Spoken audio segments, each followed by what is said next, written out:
Bom, então vamos lá. Ciências da Natureza, página 320.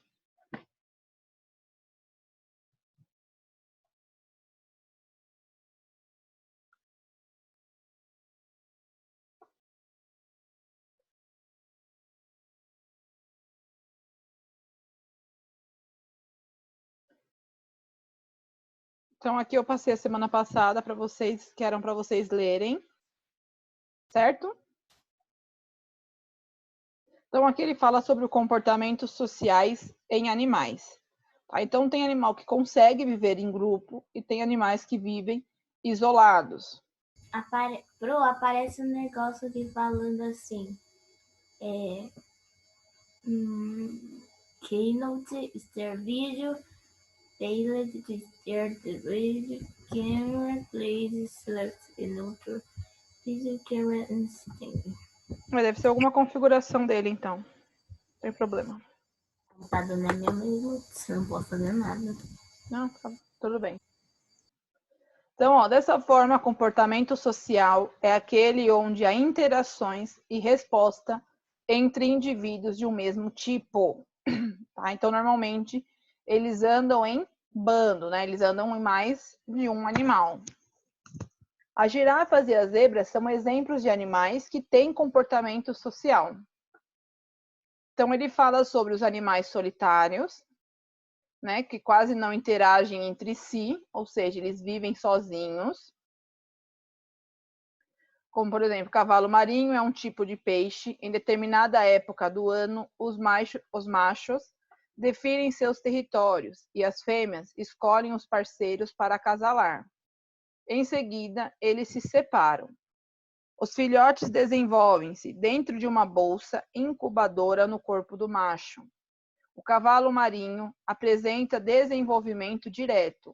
Os filhotes já nascem igual aos pais e saem nadando em busca de alimentos. Animais eusociais vivem em uma organização social mais complexa, em que há chamadas castas, que são grupos de animais com características físicas diferentes e que realizam tarefas muito bem definidas. Esse tipo de organização social será estudado com mais detalhe adiante. Então, a formiga e a abelha são exemplos de animais eusociais. Então, os animais subsociais, tá? Então, a classe desses animais, também chamadas de animais pré-sociais, é o tipo de organização social intermediária entre os solitários e os eusociais. Nessa classe de animais, existem interações e respostas entre os indivíduos do grupo, mas não há divisão de trabalho com formação de castas, como nos animais eusociais. Alguns aspectos dos comportamentos subsociais variam bastante entre as espécies, como número de membros no grupo, que pode variar de 2 a centenas ou milhares de indivíduos, sistema de acasalamento, em que os indivíduos de determinadas espécies, animais, têm um único parceiro ou parceira, e o indivíduo de outras tem vários parceiros. Então, tem animais que é só o macho e a fêmea, e tem outros que são vários machos e várias fêmeas. Cuidado parental ou com prole, que na maioria das vezes é responsabilidade da fêmea, a qual protege os filhotes, mas em alguns casos pode ser papel desempenhado pelos machos ou por ambos, ou seja, pela fêmea também. Hierarquia, em que é comum haver um macho dominante no grupo, mas não é regra. Normalmente ele fala que tem que ter um macho para dominar ali, para cuidar, mas não é uma regra, ou seja, a fêmea também pode fazer esse papel. Defesa contra predadores e procura por alimentos, tarefas nas quais normalmente o grupo todo se ajuda. Tá? Então, todo o grupo sai para procurar alimento, todos para proteger o grupo dos caçadores, né, dos predadores. Sistema de comunicação. Apesar de muitas formas de comunicação não terem sido ainda estudadas, é provável que em todos os grupos de animais sociais haja alguma forma de comunicação entre os integrantes. A maioria das aves e dos mamíferos e muitos invertebrados são animais subsociais, como é o exemplo da coruja suindara, certo? A coruja suindara, conhecida também como coruja das torres, porque costuma fazer seus ninhos em torres de igreja, construções abandonadas ou buracos em troncos de árvores. Tá? São os lugares que elas colocam os ninhos dela. O pinguim imperador, tá? Então aqui está mostrando um pinguim cuidando de seu filhote. Tá? Ela é uma ave que vive no continente antártico em grupos que podem alcançar centenas de indivíduos, como por exemplo na imagem aqui embaixo. Em dias mais frios ou nas tempestades, para não congelarem até morrer, os pinguins imperadores agrupam-se para manterem-se aquecidos. Há um revezamento entre os pinguins que ficam no meio do grupo e os pinguins que ficam na borda do grupo. Quando os que estão no centro do grupo se esquentam, eles trocam de lugar com os da borda. Assim, todos se esquentam e mantêm suas temperaturas corporais. Então, quando está muito frio, que eles não aguentam, eles se juntam. Então, esses pinguins que estão aqui no meio, ó, quando eles se esquentam, eles trocam com os pinguins que estão na volta aqui, para que todo mundo possa se aquecer e ninguém morrer de frio.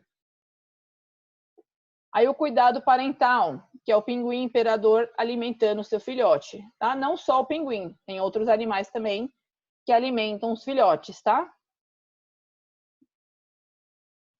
Os jacarés brasileiros vivem em grupos formados por machos e fêmeas, perto de rios ou lagoas, e passam boa parte do tempo dentro da água ou nas margens se aquecendo do sol. Tá? Então, quando ele sente muito frio, ele sai da água e fica ali no rasinho, tá? Só se aquecendo, ou seja, tomando banho de sol. Aí que ele fala dos cardumes de sardinhas, que são normalmente os indivíduos são do mesmo tamanho e tendem a manter a mesma distância um dos outros, nadando coordenadamente, como se fossem um único e grande indivíduo. Então, quando eles fazem isso aqui, pessoal, eles acabam afastando os predadores. Se eles nadarem em grupos pequenos, os predadores atacam com mais facilidade. Tá? Por isso que eles sempre vivem em bando, em bastante gente. Os animais migratórios. A migração é o comportamento de deslocamento em grupo de muitos mamíferos, aves, peixes, insetos e outros animais. Isso ocorre em algumas épocas específicas do ano e faz parte do ciclo de vida dessas espécies. A migração pode acontecer por vários motivos, como a reprodução, a busca de alimentos e o de locais com condições ambientais menos extremas, entre outros. Por exemplo, no inverno do hemisfério norte, animais voadores migram na direção sul. É o caso dos morcegos e muitas espécies de ave, como o ganso selvagem. Algumas baleias saem de regiões polares frias e nadam para as águas mais quentes no inverno. Elas não estão acostumadas com tanto frio. Então, para elas não congelarem ou não morrerem de frio, elas procuram água mais quente, tá? A distância percorrida pelos animais podem ser curtas, como no caso de rãs, que se deslocam até lagos para se reproduzir. Podem também ser longas, muito longas, como é o caso da andorinha do mar Ártico, que percorre a mais longa distância migratória conhecida entre os seres vivos. Para passar o verão no Polo Norte e o inverno na Antártica, viajando 70 mil quilômetros por ano, em média. Tá? Então, esse é o percurso que ela anda por ano para ela fugir do frio, né? Então, ela vai de um lugar para o outro. Ô, Pro, Oi. eu vi na TV, falou que as baleias, quando elas vão ter um neném, elas vão até numa água bem quente sem predador, para o filho não ficar em perigo. Uhum. Tem que fugir, né? É. A mesma coisa vocês. Na época de frio, o que vocês procuram fazer quando tá muito frio? Esquentar. Se esquentar. Você vai ficar num lugar que bata bastante vento ou vai ficar num lugar mais fechado? Mais fechado. Fechado. Tem às vezes que tá tão frio que eu ando até descoberto pela casa. Então. A gente tem que fugir do frio. É a mesma coisa com os animais. Só que tem alguns animais que já preferem o frio, tá? Que é o caso dos pinguins. A Vitória mandou aqui no chat perguntando se o tubarão-martelo é perigoso. Todos os tubarões são perigosos. Tá? Então a gente tem que tomar cuidado. Mas ele é muito perigoso. Eu vi que falou no negócio aqui que ele tem um olho aqui do lado, né? E dá pra ele fazer um monte de curvas fechadas. Sim. Eu tô vendo numa série. Então vamos lá, ó. Página 327. Quando os casais de João de Barro se formam, ficam juntos pela vida toda. Essa ave é muito conhecida pela construção do ninho, que é feito com o barro úmido, palha e esterco. Esse ninho tem por dentro uma divisória que protege os filhotes do vento e de possíveis predadores. Todos os anos, macho e fêmea revezam-se na construção do ninho. Enquanto um busca o material, o outro monta o ninho. Depois trocam as funções. Normalmente, ele constrói um ninho novo, mas às vezes podem reformar um antigo, dependendo da escassez dos materiais. O casal também contribui igualmente para os cuidados com os filhotes. O canto deles parece uma gostosa gargalhada. Então, por exemplo, se o macho sai para pegar comida num dia, a fêmea faz o ninho. Aí, na outra vez, eles invertem. Então, se o macho saiu, aí o macho constrói o ninho e a fêmea sai para buscar comida. Tá? Eles vão intercalando, mas sempre tem que ficar um no ninho, uma para construir o ninho, e depois que o ninho já está construído, um tem que ficar para proteger os filhotes dos predadores. Tá? Que são as aves maiores que podem vir e comer os filhotinhos de João de Barro.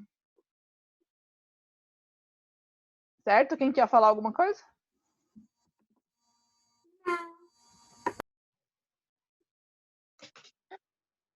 Você ia falar, Gabi? Quer falar antes? Primeira questão.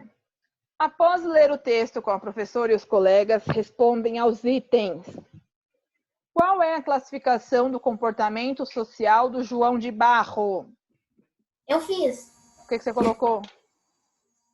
Todos os anos, machos e fêmeas revezam-se na construção do ninho, porque enquanto um busca o material e um busca o material, o outro monta o ninho, e depois trocam de funções.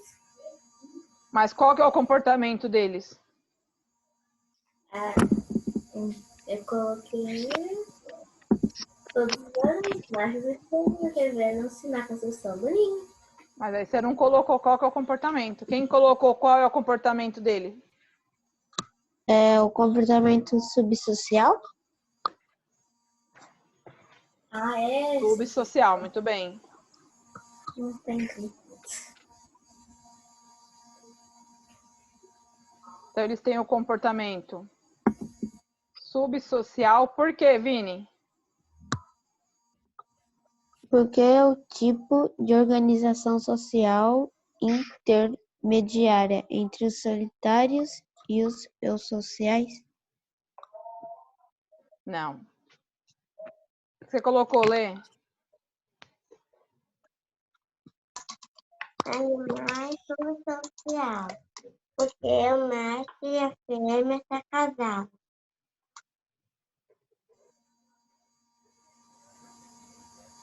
Então, ó. Porque o casal passa a vida junto Aí você coloca agora aí, Letícia, interagindo entre si e com os filhotes, tá?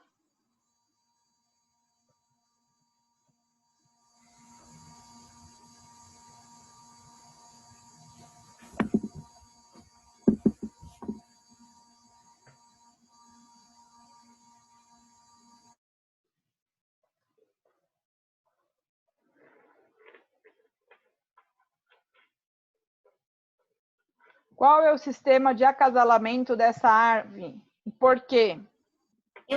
Isso eu não coloquei o porquê, porque eu não achei. Qual é o sistema?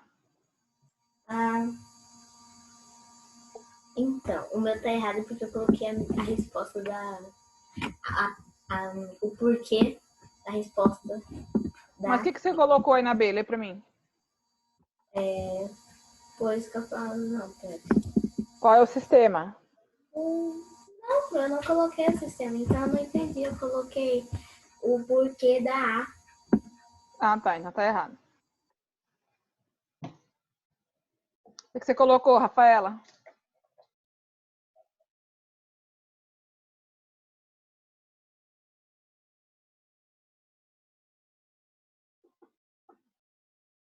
Pessoal, não manda no chat não, que fica ruim para eu ler, por favor. Questão B, Rafa.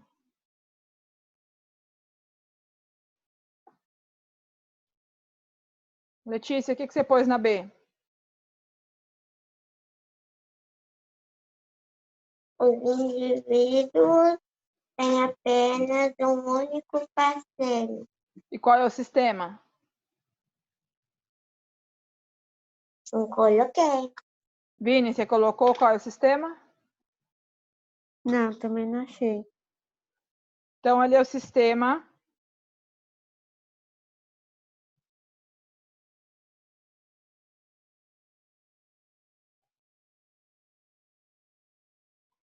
monogamia.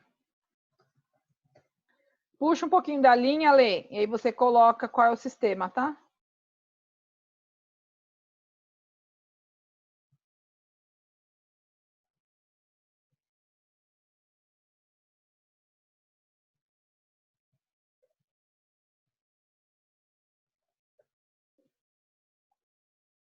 Então, ó, o sistema é monogamia, pois essa ave não troca de parceiro.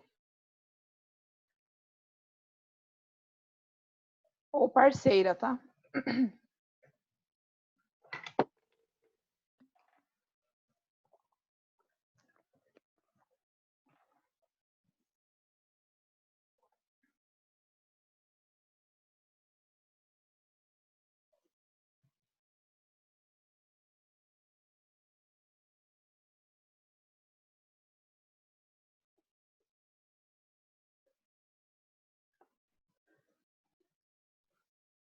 C. Como é o cuidado parental?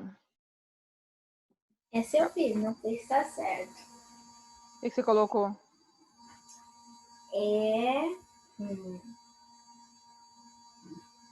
Esse ninho tem por dentro uma divisória. Eu ia colocar.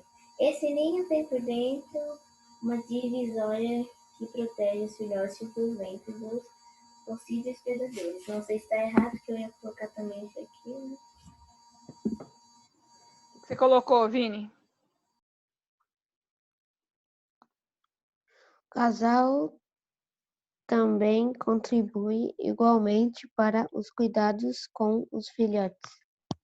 Ok. Letícia? Eles se revezam para construir o ninho. Coloca aí, Lê. Eles se revezam para cuidar dos filhotes. Não para construir o ninho, tá? Você pode deixar, tá, Vini? Então, ó. Pai e mãe se revezam nos cuidados com os filhotes.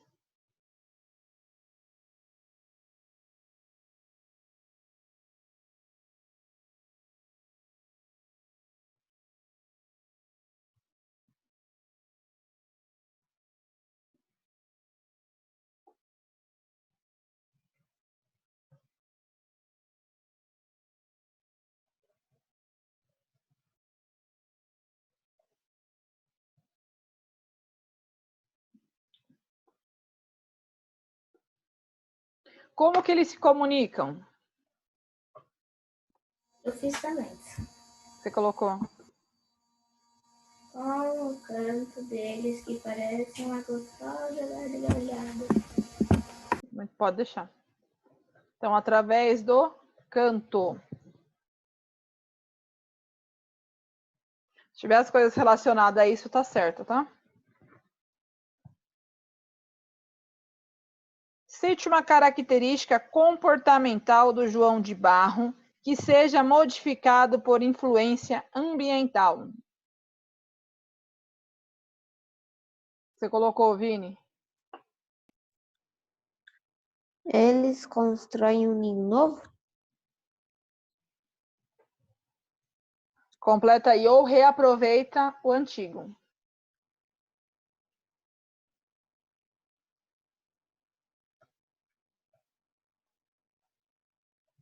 Você colocou, Lê?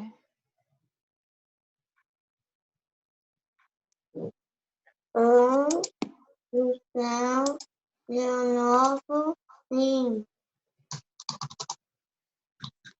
Coloca a mesma coisa, tá? Ou o reaproveitamento do antigo.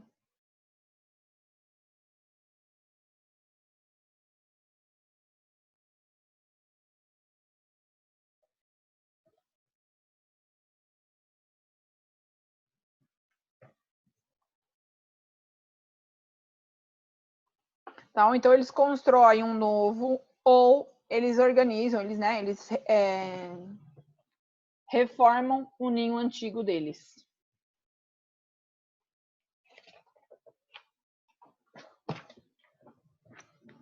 Página 328.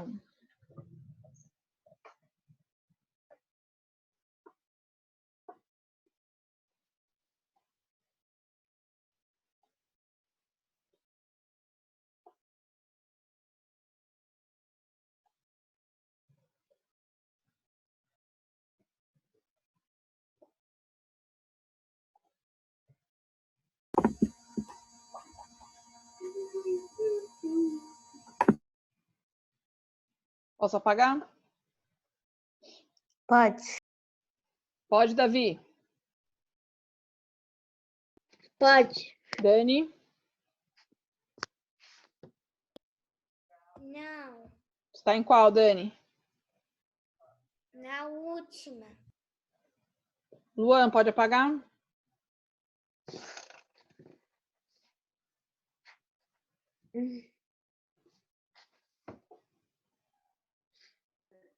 Sim.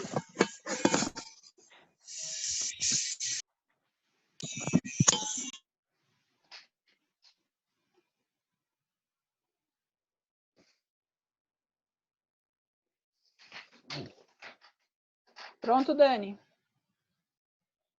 Pronto. O que é comportamento social animal? Qual a Questão alternativa? D, A B? D de dado. Ou a C? Bola? C? C de C. escola? C de casa.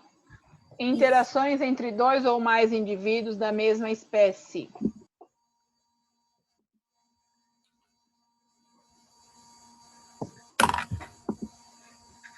Questão 3, pessoal. Ou é para falar igual? Questão 3, pessoal, tá? Observe as imagens dos animais na sequência. Escolha um deles e faça uma pesquisa sobre eles. Aí, nessa pesquisa, você deve descobrir como é o comportamento do animal que você escolheu. Não se esqueça de identificar a classificação do comportamento social e o sistema de acasalamento deles. E aí, vocês colocam na página 329. Já fiz. Eu já Aí, fiz. vocês mandam por e-mail que eu corrijo por e-mail. Ou de Certo? 5 linhas. Tá bom. Vocês escolhem um desses 4 aqui, tá? Página 330. Eusocialidade é considerada a organização social mais complexa porque apresenta simultaneamente 3 características. Há várias gerações vivendo em conjunto. Os indivíduos mais velhos ainda fazem parte da sociedade e trabalham de forma colaborativa com seus filhos, enquanto outros indivíduos estão nascendo. E há a divisão de trabalho, em que alguns indivíduos apenas se reproduzem, outros cuidam da prole e outros realizam outras funções na colônia. Então, trabalho colaborativo nas formigas, tá? Que elas trabalham em equipe, em grupo, uma ajuda a outra para fazer tudo o que tiver que fazer na casinha delas. Tá? Então, de carregar comida, de levar até o ninho, aí no ninho elas preparam tudo direitinho, como a gente já viu anteriormente, tá? Como já foi mencionado, os membros de uma eusocialidade organizam-se em castas, que são classes com tarefas muito bem definidas. As funções de cada casta variam de acordo com a espécie, mas todas seguem um padrão básico. Então, tem as operárias, os soldados, os machos reprodutores e as rainhas. Então, aqui, a formação de castas e a divisão do trabalho das abelhas ficam evidentes na diferença entre a abelha rainha, o zangão e a operária. Observe, respectivamente, a ilustração. Tá? Então, está aqui a imagem de cada uma. E as abelhas pequenininhas estão trabalhando aqui. Adulto de rato toupeira pelado, trazendo filhote de volta para o ninho. Tá? Então, vamos considerar assim que o filhote fugiu, ele está levando de volta para o ninho. As abelhas. Então, no mundo existem aproximadamente 20.000 espécies de abelhas. Tá? Então, aqui tem um exemplo de algumas. Abelha jataí, abelha mangagá e abelha europeia. Tá? Que é o que está em volta aqui, ó. No geral, as abelhas eusociais organizam-se da seguinte forma: A, abelha rainha, B, zangão, abelha operária. Tá? Então, eles sempre se classificam assim, como se fosse uma classe de organização.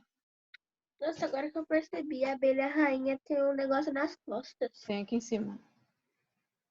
O que é isso que ela tem nas costas? Faz parte do corpo dela isso aqui.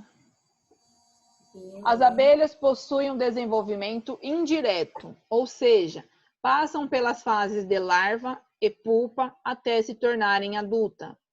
Quando uma larva de abelha é alimentada com mel, pólen e geleia real, ela se torna uma operária. As operárias são estéreis e realizam as tarefas de construção e manutenção da colmeia. Elas vivem aproximadamente 60 dias e organizam-se dividindo funções conforme a idade. Então, eu tenho as operárias alimentando as larvas, as operárias mais jovens limpando a colônia, depois cuidam da alimentação das larvas, do zangão e da rainha. Aqui eu tenho as abelhas operárias, um pouco mais velhas, cuidando dos favos. Nessa fase, elas produzem mel e cera. A cera é utilizada para construir e consertar os favos, onde serão depositadas o mel, o pólen e as larvas. E aqui, após cuidarem dos favos, fazem o papel de soldados, protegendo a colmeia de predadores. E nessa daqui, na segunda metade da vida, as operárias fazem o serviço externo. Isto é, saem da colmeia para buscar néctar, pólen, água e própolis. Nessa fase, são chamadas de campeiras. Ô, Pro, eu pensava que mel era esse laranja aqui, mas não é o preto, né? Não? Eu tinha essa Hã? internet caiu. Tá cortando a internet, tá bom. E aí, nas abelhas, os machos reprodutores são chamados de zangão. O zangão não possui ferrão, mas tem estrutura forte na boca e podem ser usadas na defesa da colmeia contra possíveis invasores, já que, como vimos, as abelhas não apresentam a casca de soldado. Normalmente, os zangões são um pouco menores que as rainhas. Quando as rainhas jovens saem da colônia para o voo nupcial, os zangões sentem o cheiro dela de longe e vão ao seu encontro para o acasalamento. Quase sempre, eles morrem em seguida. Geralmente, existe apenas uma rainha, que é a única fêmea fértil do grupo, ou seja, a única que consegue se reproduzir. Ela é, portanto, a mãe de todas as outras abelhas da colmeia e pode colocar milhares de ovos por dia. Para isso, ela realiza o voo nupcial e se acasala com vários machos reprodutores. Então, elas ficam juntas com os machos e depois elas colocam ovinhos. Como assim morrem? Depois que ele fica lá com a fêmea, que ele fica abraçadinho com a fêmea, ele acaba morrendo. Nossa, professora, que trágico. É a vida das abelhas. Nossa, ela tá vindo pra ele, chutado. Ele fica muito fraquinho, ele fica muito triste, aí ele acaba morrendo. Por quê? Hã? Mas por que fica triste? Porque ele fica triste, ué. Porque a abelha não dá atenção pra ele. A abelha tem muitos machos. Tem muitos namorados. Ela fica se abraçando com muitos zangões por aí. Aí ele fica muito triste, aí ele morre de tristeza. Quando ela vai menina parindo no corpo dela, ele morre. Entendeu? Sim. A abelha Como deve ser nasce? estrela. Hã? A abelha que fica se abraçando com vários zangões deve ser a estrela do mundo. Ela é a rainha, né? Pois é. Ela é chique. É chique, Como meu nasce bem. uma abelha rainha? A larva da rainha é criada em um favo modificado chamado de realeira. E sua alimentação é composta exclusivamente de geleia real. Quando a rainha morre ou não coloca mais ovos, as operárias escolhem alguns ovos depositados recentemente para as realeiras, onde são alimentados apenas com geleia real. Assim, desenvolve-se novas rainhas. As primeiras rainhas que nascem destroem as outras realeiras. Elas lutam entre si até que apenas uma sobreviva. Pode acontecer de algumas rainhas recém-formadas saírem da colmeia com algumas operárias para fundarem outra colmeia em outro lugar. Tá? Então, elas estão sempre tratando uma diferente lá que nasce primeiro para se tornar a rainha quando a outra morre. Formigas. Assim como as abelhas, as formigas estão espalhadas por quase todo o mundo, em um total de quase 20 mil espécies de formiga. Ou seja, é muita coisa. Porém, não se conhece espécies solitárias de formigas. Todas apresentam um comportamento do tipo eusocial muito semelhante ao descrito para as abelhas, com poucas variações entre as espécies. Geralmente, as formigas comunicam-se por meio das substâncias que produzem, chamados de feromônios. Tá? Então, elas estão sempre em grupos. E sim. Certo, Rafa? Sim. Eu não sempre juntinhos. Sempre juntinhas. Quando uma operária encontra o que precisa, ela volta para a colônia, deixando um rastro de feromônio pelo caminho, o qual é, então, seguido por outras formigas que vão até o mesmo local para trazer mais recursos para o formigueiro. Então, às vezes a gente se pergunta, nossa, como que as formigas sabem por onde as outras passaram? É através desse feromônio aqui que elas deixam pelos caminhos, tá? Que é uma substância. É verdade. Mas o próximo também tem como a gente pisa nas formigas, né? Tem que tomar cuidado, né? Porque aí pode até picar o pé. Que felicidade. Então já aconteceu comigo, meu pé ficou inchado. Dependendo da formiga. No Mas Brasil, você vê aquele trem de formiga passando. Mas era a formiga vermelha. a formiga vermelha Nossa. tem muitas pessoas Eu que têm já- alergia à formiga. Eu já encostei no formigueiro e fiquei Eu mato. lotada de picada de formiga vermelha. Tem pessoas que têm alergia à formiga. Eu tenho alergia à formiga. Uma vez Nossa, uma sorte formiga não. me picou quando eu era pequena e fiquei até internada. A Então, infecção eu subiu tenho pelo alergia à braço. formiga vermelha agora. Eu sei que agora eu tenho alergia à formiga vermelha. É, tem Na que tomar muito verdade, eu fui cuidado. encostar assim na parede, Ô, aí tinha um monte de formiga vermelha. Elas Quando eu começaram era a pequenininha, eu picar, comia toda formiga no chão. Você comia formiga? Sim, eu nem sentia nenhuma doença. Você não tinha alergia, sua sorte. Outro. Oi. Nem de formiga eu gosto. Não gosto de barata? Não. Eu tenho medo de tudo que é inseto. Até de formiga eu gosto. Eu mato. Penso nele, mato. Eu tenho medo de barata, aquela coisa nojenta. Eu tenho medo de rato, barata, lagartixa.